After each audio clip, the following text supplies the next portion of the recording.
Gising ka. Kuya Eric, sabi ko, kuya, magtanong muna. Mga 2 araw ka pa lang.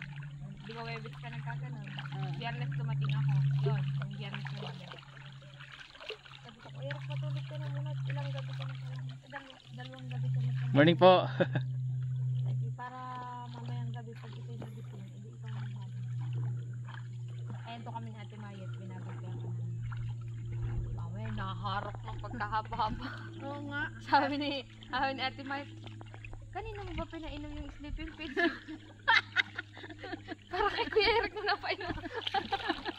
Tawa ng tawa yung dala ni Ate Mayet. Tatalon ako. Ako ano? Oh, Ay, tatalon ako maliligo. ang buong mo naman. Pero ang linis ng tubig na ngayon. Oo, ang linis talaga. Sobrang nakaka-proud nyo itong ano nung ito, salak na ito. Sabi ni Ninong Randy, dapat daw pala kinuha natin yung mga tuod. So, sabi ko na sa'yo eh. Nung ano, at ang ganda daw nung gawing furniture. Sabi ko na sa'yo. Meron akong tuod. Ayun, nasa ilalim? Oo. Oo nga. Kasi ang ganda ng furniture nila doon. Sabi ko, Ninong Randy, magkano kaya ang paggawa sa ganito? Ay pala, sila ang gumawa.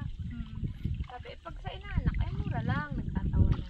Sabi ko, ay ang mahal ng kahoy. Sabi, ay kung kanuha mo yung tuod